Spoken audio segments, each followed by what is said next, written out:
Assalamualaikum warahmatullahi wabarakatuh. Waalaikumsalam warahmatullahi wabarakatuh. A'udzubillahi minasyaitonir rajim. Bismillahirrahmanirrahim. Alhamdulillahilladzi hadana li hadza wa ma kunna linahtadiya laula an hadana Allah. Wassalatu wassalamu ala rasulih sayyidina maulana Muhammadin wa ala alihi wa sahbihi wa man tabi'ahum. Amma ba'd.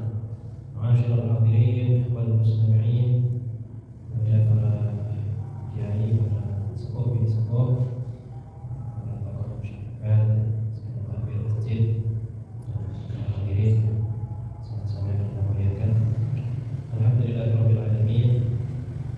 Kesempatan sore hari ini kita diberi kesempatan oleh Allah Subhanahu wa taala untuk mengistiqomahkan satu amal baik berupa kajian taklim sambil menunggu berbuka puasa, juga kita hidupkan bulan Ramadan ini berbagai macam ibadah. Semoga semua ikhtiar kita senantiasa diterima di sisi Allah Subhanahu wa taala, menjadi amal saleh yang menyinari hari kita di akhir dari penghujung bulan Ramadan ini. Baik, pada hadirin sekalian, kita lanjutkan kajian kita Arba'in Nawawi menginjak hadis yang ke-23. Bismillahirrahmanirrahim. An Abi Malik Al-Haris bin Asim Al-Asy'ari radhiyallahu anhu. Hadis diriwayatkan dari sahabat yang berjuluk Abi Malik. Nama beliau adalah Al-Haris bin Asim Al-Asy'ari. Al-Asy'ari adalah merupakan nama marga atau nama suku dari suku Asy'ari. Ya, suku Asy'ari ini adalah suku dari negara Yaman yang zaman dahulu itu sudah ada yang memprakarsai, yaitu sahabat yang bernama sahabat Abu Musa Al-Asy'ari. Ya, ada sahabat bernama siapa? Abu Musa Al-Asy'ari. Bersama dengan ibunya beliau jauh-jauh dari negara Yaman datang ke Madinah untuk menjumpai kepada Rasulullah, ya, menyatakan keislamannya. Setelah itu sahabat Abu Musa Al-Asy'ari beliau diperintah oleh Nabi untuk pulang ke kampung halamannya, mau pulang sana menyebarkan agama Islam, mengajak orang-orang di sekitar sana negara Yaman supaya masuk Islam. Ya, kalau dulu negara Yaman ya, yang ketika Nabi lahir, kemudian negara Yaman ini punya kekuatan yang besar, mereka iri dulu, tapi sebelum Nabi masih pas Nabi lahir, seperti itu ya, sehingga ada yang disebut sebagai perang gajah. Ini gajahnya itu dari negara Yaman, ya, karena iri. Jadi Mekah itu sebagai pusat peradaban, pusat keramaian, orang dari mana-mana itu kok datang ke Mekah. Akhirnya di Yaman itu bikin Ka'bah tandingan, seperti itu ya. Dan Ka'bah yang ada di mana? Mekah itu apa? Mau dihancuri, tapi dilindungi sama Allah. Itu dulu. Tapi sekarang tidak. Ini sahabat Abu Musa Al-Asy'ari datang ke Madinah yang menyatakan keislamannya. Setelah beliau kuat Islamnya, diperintah sama Nabi untuk kembali ke kampung halamannya, ke negara Yaman. Setelah itu benar Abu Musa Al-Asy'ari beliau ini dakwah, ya, mengajak orang-orang supaya masuk Islam, dan alhamdulillah berhasil. Ada sekitar 50 orang lebih yang sudah beragama Islam karena masih mendapati masa Nabi. Mereka semua orang 50 lebih ini berkeinginan ingin berjumpa dengan Nabi supaya mendapatkan level sahabat, dan juga ya supaya masih mendapati dan juga melihat Nabi Muhammad sallallahu alaihi wasallam. Akhirnya ini 50 orang lebih bersama dengan Abu Musa Al-Asy'ari, ya, dari Yaman menuju ke Madinah lewat jalur laut. Ya. Di tengah perjalanan ada badai angin yang cukup besar sehingga perahunya terdampar. Terdampaknya di mana? Di tanah Habasyah. Habasyah kemarin sudah saya singgung, negara yang mayoritas non muslim, pemimpinnya adalah Nasrani tapi terkenal adil, yang pada saat itu saat Nabi dakwah, awal-awal dakwah seperti itu ya, Nabi memerintahkan kepada sahabat untuk sementara waktu hijrah ke Habasyah. Tapi tidak ikut, tapi sahabat-sahabat supaya aman, supaya tidak diganggu, tidak dibunuh sama orang-orang Quraisy, ya, disuruh sama Nabi untuk hijrah ke Habasyah. Nah, pas terdampar di tanah Habasyah, rombongan dari mana? Dari Yaman, ketemu ini sama sahabat-sahabatnya Nabi. Wah, beneran. Akhirnya setelah dirasa cukup aman dan Nabi hijrah ke Madinah, akhirnya orang-orang yang pada saat itu minta suaka dari ke Habasyah, yaitu sahabat Nabi yang dari Mekah ke Habasyah dan orang yang dari Yaman, ya Nabi sudah di Madinah, semuanya ikut hijrah ke Madinah. Di antara 50 orang ini, di antaranya adalah sahabat yang bernama Al-Haris bin Asim Al-Asy'ari radhiyallahu anhu. Dia dijuluki beliau di belakangnya ada nama Al-Asy'ari, karena memang dia dari suku Asy'ari. Kalau beliau menceritakan, kalau Rasulullah Shallallahu Alaihi Wasallam, Nabi Muhammad Shallallahu Alaihi Wasallam bersabda, "At-tuhuru syatrul iman." Bersuci, suci, ya, baik ini suci dari najis maupun suci dari hadas, baik itu hadas besar maupun hadas kecil. Bersuci itu adalah syatrul iman, separuh daripada keimanan. Walhamdulillah tamla'ul mizan, ucapan alhamdulillah yang memang muncul dari lubuk hati yang paling dalam, yang merasa syukur kepada Allah atas nikmatnya, itu hanya ungkapan alhamdulillah tamla'ul mizan, mampu memenuhi timbangan. Ini ucapannya ringan, ya, tapi ternyata nanti ketika ditimbang itu memenuhi, ya, memenuhi di mana ketika timbangan itu penuh berarti menunjukkan bahwa amal baiknya itu begitu banyak. Karena kelak di hari kiamat kita meyakini ada yaumul mizan, ada hari di mana amal perbuatan kita itu apa? Ditimbang, ya, mana apakah lebih banyak baiknya atau lebih banyak buruknya, seperti itu. Nah, ini ucapan alhamdulillah ini mampu memenuhi timbangan dari kebaikan. Wa subhanallah walhamdulillah tamla'ani. Kalau ucapan subhanallah walhamdulillah tamla'ani itu memenuhi dua daripada sisi timbangan, saking banyaknya, ya, bukan hanya satu sisi saja, dua sisi sampai tidak muat, satu sisi tidak muat sampai dua sisi dipenuhi semua.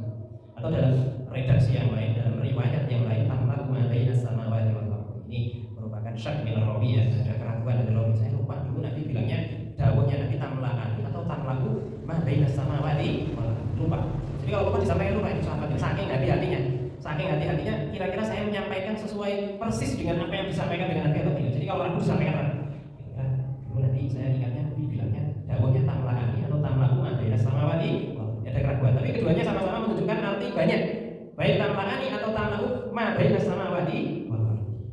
Wassalatu nurun, ya, salat, ya, kita mendirikan salat itu adalah nurun, cahaya.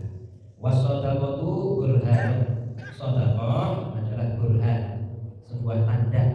Samanya burhan itu adalah cahaya yang begitu kuat, ya, saking kuatnya sehingga menjadi tanda sebagaimana matahari, seperti itu. Wasabru dia, sabar itu dia juga cahaya. Jadi dia burhan, nur itu cahaya. Tapi kalau nur itu adalah cahaya yang tidak silap, seperti ketika kita melihat sinar yang cukup menerangi tapi tidak begitu silap. Kalau burhan itu cahaya yang begitu silap. Kalau dia cahaya silau dan keadaannya panas, itu namanya apa? Dia. Semuanya namanya maknanya sama-sama cahaya tapi memiliki arti yang berbeda-beda. Nanti akan saya jelaskan. Wal Qur'anu hujjatun laka aw 'alaika. Dawuhnya Nabi, Quran hujjatun laka, bisa menjadi hujjah, bisa menjadi penguat, pembela laka untuk kita, aw 'alaika, atau sebagai musuh kita. Jadi bisa, Quran bukan kok memberi manfaat pada diri kita, tapi malah justru sebaliknya. Quran menjadi musuh kita, menjadi senjata makan tuan kita, sebagai sesuatu yang memberi mafsadat pada diri kita. Itu Al-Quran bisa seperti itu, ya. Yang manakala kita mengetahui isi yang ada di dalam Al-Quran, tapi kita tidak mengamalkan. Kita tahu hukum-hukum yang ada di Al-Quran, tapi kita tidak menunaikan hak-haknya. Kullu nasi yaghdu, setiap manusia, ini masih jauhnya Nabi, setiap manusia yaghdu, semuanya itu secara mengalir, ya, mereka bangun pagi menjalani aktivitas kesehariannya. Faba'i'un nafsah, ya, semuanya menjual dirinya. Ada kalanya menjual kepada Allah dengan dia melakukan satu bentuk ketaatan, ada yang dia tergadaikan dengan kemaksiatannya sehingga hari-harinya diisi dengan kemaksiatan jauh dari Allah Subhanahu wa taala. Famu'tiquha aw mubiquha, apakah nanti dia akan membebaskan dirinya dari belenggu hawa nafsu, ya, atau sebaliknya dia nanti akan menjadi tawanan dari nafsu itu sendiri karena tidak mampu mengendalikan, sehingga apa yang dia lakukan semuanya itu berdasarkan pada keinginan hawa nafsu.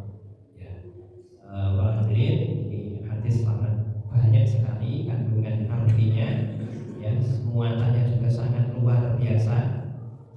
Ya, memang kebetulan ini yang meriwayatkan hadis juga dari kaum Asy'ari, ya, yaitu Al Harits bin Asim Al As'ari, di mana memang Nabi sudah mengisyaratkan, ya, termasuk bagian daripada mukjizat Nabi sudah mengetahui apa yang akan terjadi. Jadi ketika orang-orang disuruh hijrah ke Habasyah, setelah mengetahui bahwa mereka sudah merasa aman tinggal di Habasyah, Nabi menceritakan bahwa kelak akan datang suatu golongan banyak dari negara Yaman. Mereka semua berhati sangat lembut, lebih lembut daripada kamu sekalian, wahai para sahabatku yang ada di sini. Jadi zaman dahulu Nabi sudah mengisyaratkan bahwa orang Yaman itu hatinya lembut, lebih lembut daripada kamu sekalian.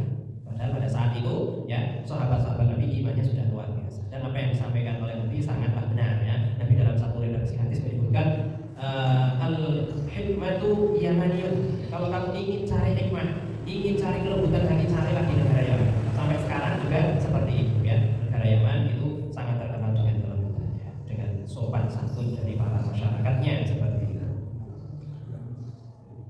Baik, di sini Nabi menjelaskan at-tuhuru syatrul iman. Bersuci itu adalah separuh daripada iman. Maksudnya apa ini? Maksudnya iman itu dia memiliki satu kemampuan, yaitu menghapus seluruh dosa. Itu iman.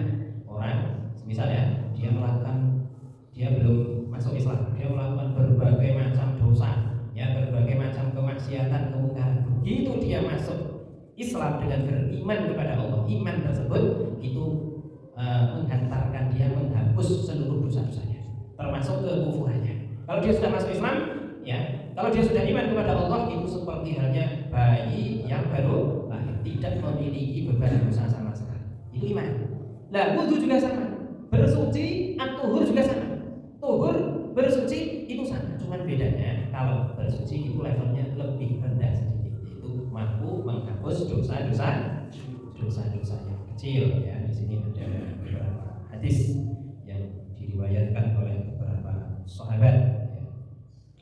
Di antaranya yang pertama adalah Al-Qur'an, ya, innallaha yuhibbut tawwabin wa yuhibbul mutatahhirin. Sesungguhnya Allah yuhibbut tawwabin, menyukai, mencintai terhadap orang-orang yang bertaubat.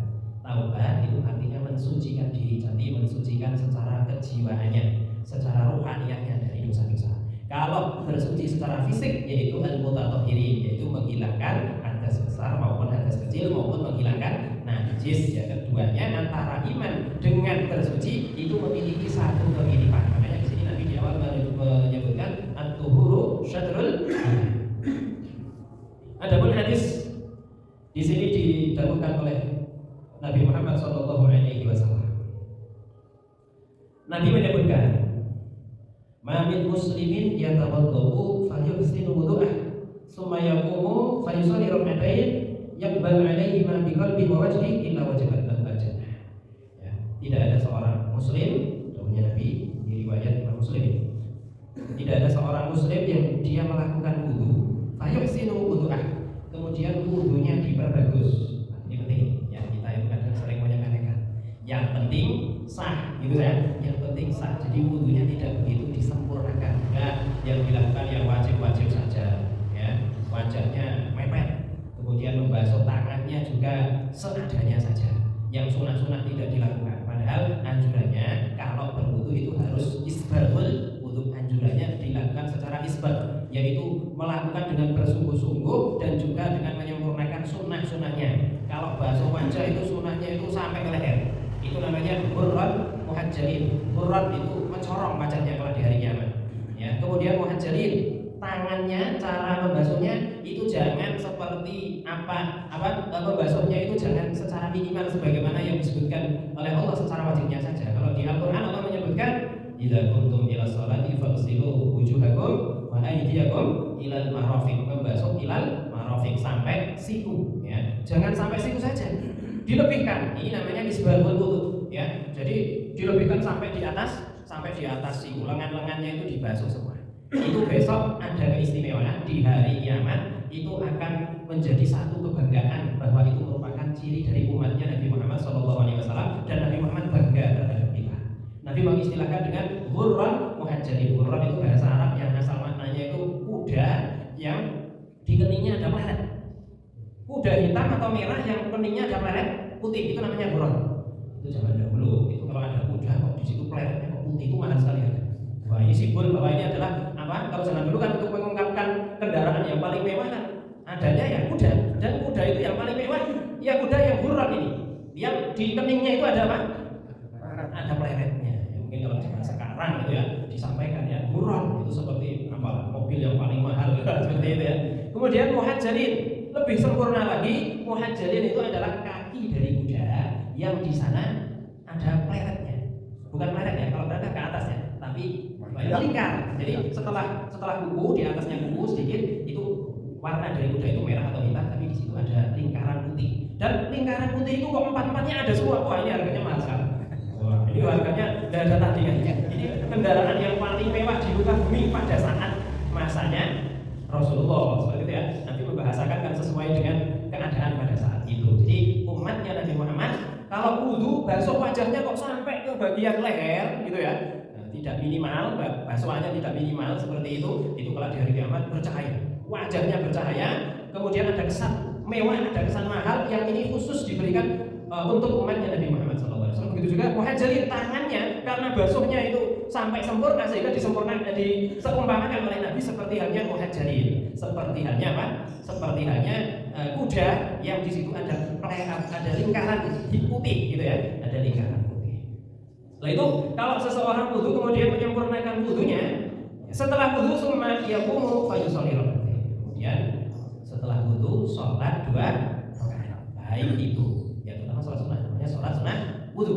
Ya, setelah wudu diusahakan sholat sunnah. Sholat sunnah apa namanya? Sholat sunnah wudu. Gimana? Iya, sholat sunnah wudu saja. Ya atau hormati wudu ya nggak apa-apa, karena dalam rangka saya wudunya untuk dijadikan sholat. Tapi ini sholat sunnah yang sifatnya mutlak, jadi bisa digabungkan niatnya. Misal habis wudu kita niatkan saya niat ini mau sholat duha misalnya, berarti nanti sambil sholat duha niatnya 2. Boleh enggak? Satu sholat niatnya 2 dan dapat pahala semua, boleh? Niat sholat duha dan niat sholat sunnah wudu, dia dapat 2. Yaitu apa? Duhanya dapat, sunnah wudunya dapat. Kalau dia niatnya untuk duha saja berarti wudunya tidak dapat. Ya, hanya bisa ini. Sholat niatnya berapa? 2. Bahkan niat 3 bisa. Ya, ini sholatnya di dalam masjid. Sambil sholat duha, sambil tadi kebetulan habis wudu berarti sholat sunnah apa? Wudu, kemudian sholat sunnah tahiyatul masjid. Wah, sholatnya 1 tapi pahalanya 3. Ya, ini sholat sunnah tahiyatul masjid, sholat sunnah wudu ini bisa digabungkan. Ya. Atau sholat sunnah qobliyah duhur semisal mau sholat duhur kemudian wudu masuk masjid, ya niat sholat sunnah qobliyah duhur, sholat sunnah wudu, sholat sunnah tahiyatul masjid. Tahiyatul masjid bisa digabung, bisa. Ya, karena intinya masuk masjid, hormat masjid dengan sholat apapun. Ya, bahkan kalau di dalam kitab Fathul Muin dengan niat misal tidak memungkinkan qobliyah dengan tahiyatul masjid digabung dengan sholat fardu bisa.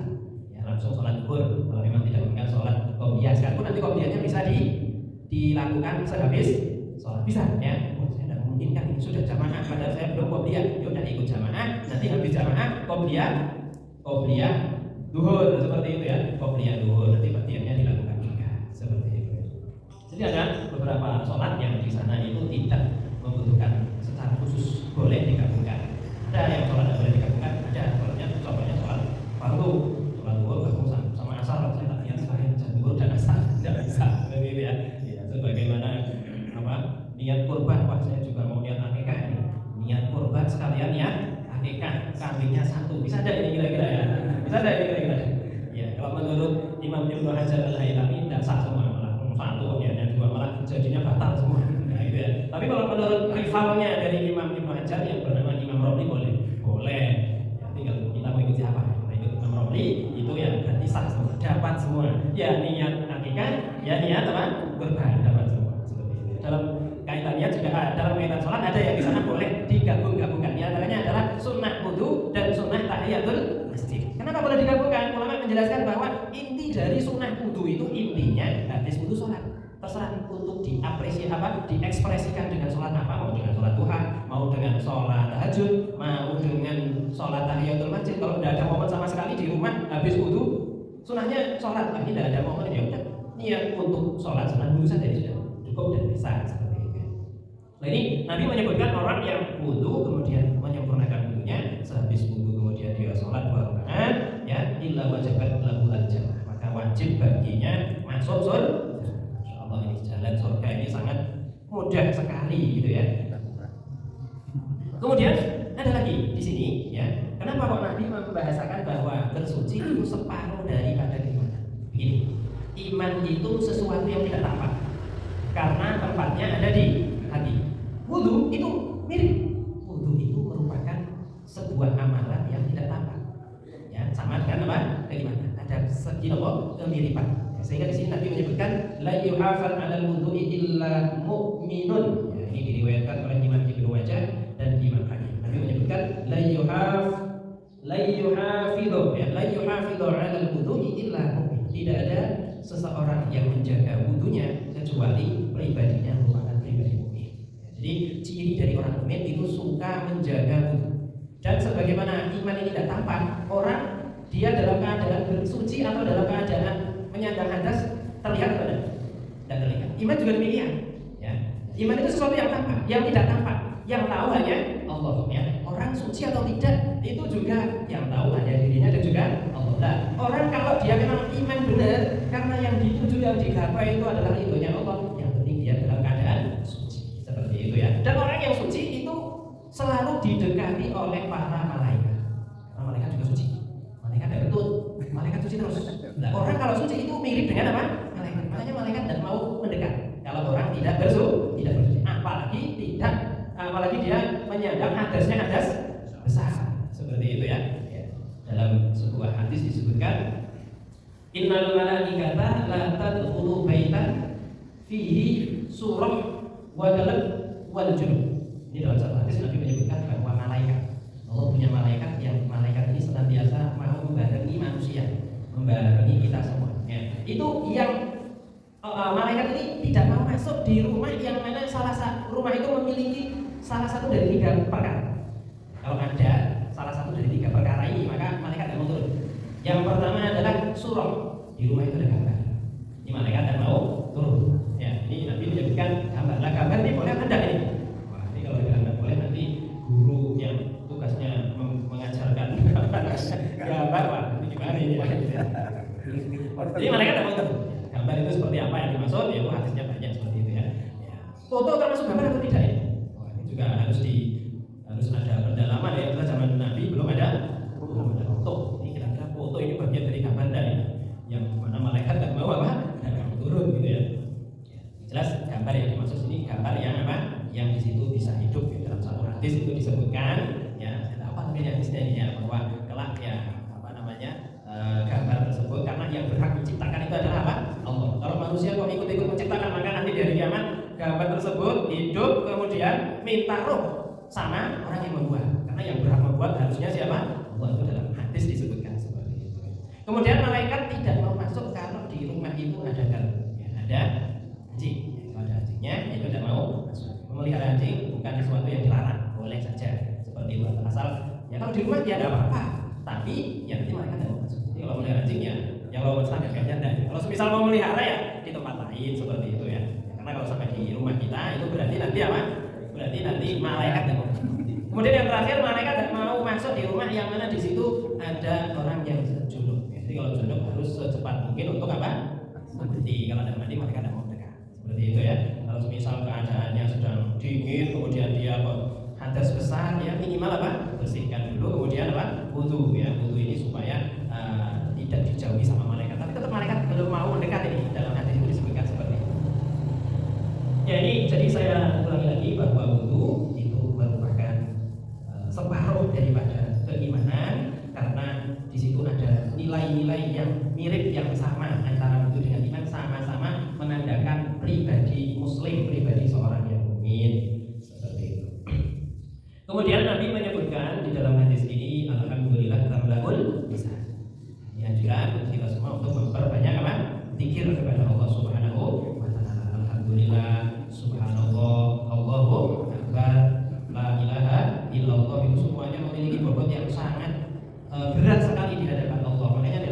hadis yang lain disebutkan kali di dalam kitab Bukhari di akhir ya. Jadi kitab Bukhari itu di situ ditutup dengan hadis ini. Kalimatani khafifatani 'ala lisan, saqilatani fil mizan, habibatani ila rahman, subhanallah bihamdi subhanallah. Nabi menyebutkan ada dua kalimat khafifatani 'ala lisan. Dua kalimat ini ringan kalau diucapkan. Ya, tapi saqilatani fil mizan kalau diucapkan sangat ringan sekali, tapi kalau ditulis ya kalau ditimbang besok di hari kiamat itu saqilatani sangat berat sekali. Yaitu subhanallah wa bihamdi subhanallahil. Ini kan macam-macam zikir sangat banyak sekali. Allah membuat variasi zikir, tahu kalau manusia itu bosan. Jadi dibuat ibadah macam-macam, zikir juga macam-macam. La ilaha illallah, la ilaha illallah, kok bosan? Ganti subhanallah, subhanallah. Kalau nggak bosan, ganti alhamdulillah. Kok bosan lagi? Ganti Allahu akbar. Gantilah, pokoknya kalau bosan itu intinya tidak ada kata untuk berhenti dalam beribadah dalam ketaatan kepada Allah Subhanahu wa Ta'ala. Bahkan kalau di dalam Al-Quran ya ucapan baik itu diistilahkan dengan al-baqiyatus sholihah. Dalam surah Al-Kahfi Allah menyebutkan al-malu wal banuna zinatul hayatid dunya wal baqiyatus sholihatu khairun 'inda rabbika thawaban wa khairun amala. Seperti itu. Jadi al-malu harta yang kita bangga-banggakan, yang kita pikirkan mulai tertidur sampai tidur lagi, yang kita cita-citakan gitu ya. Setelah mal al-banun anak, setiap orang mendambakan anak ya, memiliki anak. Sekalipun kalau sudah memiliki anak kadang-kadang tidak sesuai dengan harapan kita gitu ya. Seperti itu ya. Semua itu ya zinatul hayatid dunya, merupakan bagian dari perhiasan. Ini juga perhiasan. Jadi ya memang menggiurkan seperti itu. Tapi perhiasan yang ada di dunia itu sifatnya fana, tidak abadi, tidak langgeng, tidak awet seperti itu ya. Ada yang awet, yang lebih baik di sisi Allah itu apa? Al-baqiyatus sholihah, yaitu al-baqiyatus sholihah. Ulama ahli tafsir sepakat bahwa al-baqiyatus sholihah yang dimaksud adalah bacaan zikir subhanallah walhamdulillah wala ilaha illallah wallahu akbar. Nah ini zikirnya malaikat. Makanya di dalam kitab I'anatul Talibin disebutkan ya, kalau orang mau masuk di masjid kemudian kok tidak sholat tahiyatul masjid langsung duduk, hukumnya makruh. Ada hadisnya, ada apa hadisnya ya. Intinya Nabi menyebutkan kalau masuk masjid tidak boleh duduk sebelum tahiyatul masjid ya. Tahiyat itu artinya penghormatan. Ibarat kita kalau mau masuk itu ya kasih penghormatan ke tuan rumahnya. Nah, kita masuk di masjid ya wujud penghormatannya itu berupa apa? Sholat 2 rakaat. Tapi di dalam I'anatul Talibin disebutkan kalau tidak memungkinkan maka bisa diganti dengan al-baqiyatus sholihah, yaitu membaca subhanallah walhamdulillah wala ilaha illallah wallahu akbar 4 kali. Ini bacaan ini menggantikan sujud atau menggantikan sholat tahiyatul masjid supaya terlepas dari hukum makruh. Ini sebagian ulama menyebutkan seperti itu. Ya. Saya ulangi lagi. Jadi di sini Nabi menjelaskan tentang fadilah dan juga keutamaan dari baca zikir, baik ini alhamdulillah atau subhanallah walhamdulillah. Wassalatu nurun. Salat itu cahaya. Maksudnya apa ini? Salat itu menyinari diri kita, membuat terang ya kehidupan kita. Kita hidup di dunia ini itu bisa mengetahui mana yang halal, mana yang haram, mana yang benar, mana yang salah. Itu manakala kita diberi penerang ya, sebagaimana kita di sini bisa membedakan mana yang merah, mana yang kuning, mana yang si A, mana yang si B, itu karena ada cahaya. Jadi fungsi dari cahaya ini untuk membedakan seperti itu. Nah, manakala kok tidak ada cahaya di sana ya, maka kehidupan kita akan gelap. Kita tidak bisa membedakan mana yang benar, mana yang salah. Nah, kedudukan daripada sholat itu menjadi cahaya bagi kehidupan kita. Ya, dalam Al-Quran Allah menyebutkan inna sholata gimana? Tanha anil fahsya'i wal munkar, gimana? Inna sholata. Bukan sholata. Inna sholata. Inna sholata tanha anil fahsya'i wal munkar. Ya, bahwa sholat itu mampu mencegah dari perbuatan keji dan juga munkar. Kenapa ya? Karena ada cahaya pada setiap sholat itu sendiri. Kalau misal kita sholat, setiap hari sholat kok tidak ada efek menghilangkan daripada kemungkaran yang kita lakukan, berarti yang salah bukan Al-Qurannya, bukan dawuhnya Allah, tapi yang masalah adalah diri kita, sholat kita. Berarti sholat kita ini belum benar, karena sebenarnya dampak efek daripada sholat itu mampu mencegah, mampu menghilangkan dari perbuatan kemaksiatan. Ini arti daripada as-sholatu wa shadaqatu burhanun. Yang namanya sedekah itu burhan, ya, sebuah tanda keimanan seseorang.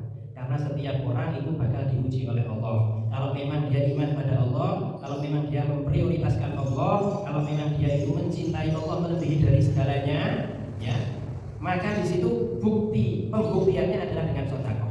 Ya, secara watak, secara tabiat orang itu suka mengumpulkan harta benda, ya, suka nyimpen uang, ya. Uang itu dalam paribasan sudah dapat banyak ya, kalau diberi masih diterima saja. Seperti itu ya. Uang itu ya sebanyak-banyaknya tidak akan ada habis-habisnya. Seperti itu. Sebagaimana dawuhnya Nabi Isnani la yashbi'ani, ada dua perkara yang manusia itu tidak akan pernah puas, akan kurang terus. Yaitu apa? Satu, harta benda, yang kedua ilmu. Yang satu tidak baik, yang satunya baik. Orang kalau sudah cerdas sekaligus, sudah alim sekaligus, diberi ilmu, ya, itu akan terus dicari. Seperti itu ya, tidak akan ada puas-puasnya. Nah, kita termasuk golongan yang mana ini ya? Yang tidak akan habis-habisnya mencari dunia atau mencari ilmu gitu ya, seperti itu. Nah ini iman kita itu Allah menguji. Cara mengujinya yaitu dengan apa? Dengan dia mau bersedekah atau tidak. Kalau dia bersedekah berarti merelakan, berarti ada nilai bahwa Allah itu lebih diutamakan daripada dirinya. Makanya hakikat dari orang mukmin dalam satu hadis disebutkan ya, al-bukhlu wal mu'min la wal al-bukhlu wal iman la yastami'ani fi qalbil mu'min. Jadi ada dua perkara yang dalam hati orang mukmin tidak bisa kumpul, yaitu apa? Bakhil dan juga iman. Artinya kalau orang iman tidak mungkin bakhil. Kalau kita kok memiliki sifat bakhil, berarti dipertanyakan ini keimanan kita. Ini iman kita benar nggak ini? Katanya cinta Allah, tapi kok dunia lebih didahulukan daripada Allah. Berarti cintanya ada surga. Kalau cinta surga sebagaimana di hadis awal disebutkan lah, ya la yu'minu ahadukum la yu'minu ahadukum hatta yakun Allah ahabba ilaihi mimma siwaya. Kalau cinta pada Allah itu harus mengalahkan dari semuanya. Jadi as-shadaqah itu tanda kalau dia itu orang iman. Ya, kita harus banyak merenung nih. Saya kok pelit sekali ini ya. Bagian pelit-pelit ya. Harus kita kira saya imannya benar dah ini. Saya kok kalau sama harta benda saya kok itu kok ya berat sekali untuk mengeluarkan. Ya inginnya mengumpulkan terus ya. Nanti masuk ancaman Allah al-hakumut takasur, sukanya takasur ya. Sukanya memperbanyak, mengoleksi, mengumpulkan tidak akan ada habis-habisnya seperti itu. Ini kalau ngomong mudah ya. Dalam prakteknya ya semua akan diuji oleh Allah. Wasabru dia, ya, kalau sabar itu juga di sana ada penerang ya, tapi di situ panas. Dia itu terang tapi panas seperti halnya api. Kenapa panas? Ya sesuatu yang panas itu berat. Namanya sabar. Ya sabar itu juga apa? Berat. Semua orang itu akan diuji. Semua membutuhkan kesabaran. Termasuk kita puasa juga butuh kesabaran. Sholat juga butuh kesabaran. Kalau tidak sabar-sabar itu ya kayaknya ada genep ini kalau terawih 23 rakaat. Ya. Coba sholat sendiri. Sholat sendiri itu kadang ada genep 23 rakaat gitu ya. Ini kalau di masjid genap ya faktornya bisa karena temannya banyak.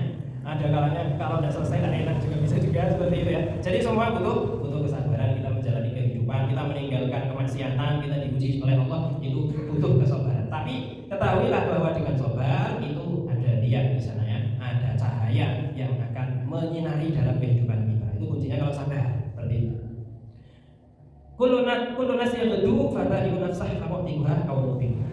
Setiap manusia itu dia menjalani kehidupan. Ada yang dia itu dibaktikan umurnya, waktunya, dicurahkan semua harta bendanya untuk Allah. Ya, sebagaimana yang disebutkan di dalam Al-Quran, Innallaha ashtara minal mu'minina anfusahum bi anna lahumul jannah. Allah mau membeli diri kita, membeli jiwa kita, membeli waktu kita. Dibeli dengan apa? Bi anna lahumul jannah. Dibeli dengan surga, yaitu dengan kita mentaati, dengan kita menetapi syariat-syariatnya Allah, seperti itu. Atau nanti kita menjadi tawanan dari hawa nafsu ya. Manakala hari-hari kita, waktu-waktu kita berlalu dengan digunakan untuk memenuhi keinginannya ya. Hari-harinya, waktu-waktunya, harta bendanya, tenaganya itu dicurahkan, ingin apa dituruti semua tanpa dengan menimbang apakah ini sesuai dengan syariat Islam atau tidak. Semua akan diuji oleh Allah. Jadi Nabi di sini mempersilahkan. Fadha'imun nafsa, kita mau menjual diri kita untuk nafsu kita atau kita mau menjual diri kita untuk Allah Subhanahu wa taala yang diberi imbalan berupa surganya Allah. Itu sebuah pilihan seperti itu ya. Akhirnya memang kita di dunia itu ya penuh dengan pilihan ya. Mau surga yaitu pilihan kita sebenarnya. Mau neraka juga pilihan kita. Semua ada di hadapan kita. Selanjutnya sepenuhnya dikembalikan oleh kepada Allah Subhanahu wa taala. Jadi para hadirin sekalian dimuliakan. Sudah habis waktunya ya? Oh, mungkin ada yang mau bertanya? Sebentar, tanya.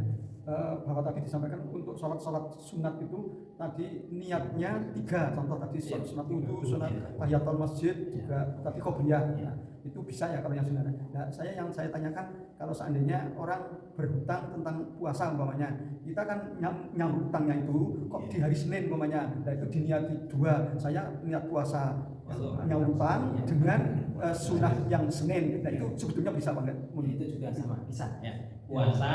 Puasa yang bodoh tapi ya, puasa yang wajib selain wajib Ramadan itu bisa dikabulkan niatnya ya, sambil niat Ramadan, niat Senin, kebetulan Seninnya jatuh pas tanggal 1 sampai 6 Syawal, niat juga Pak menghidupkan 6 Syawal untuk puasa di dalam Ramadan 3 seperti itu.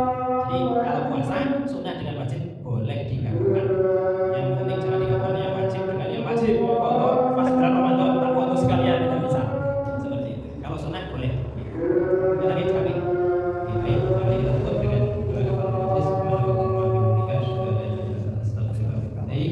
Assalamualaikum warahmatullahi wabarakatuh. Waalaikumsalam warahmatullahi wabarakatuh. Shopping ya.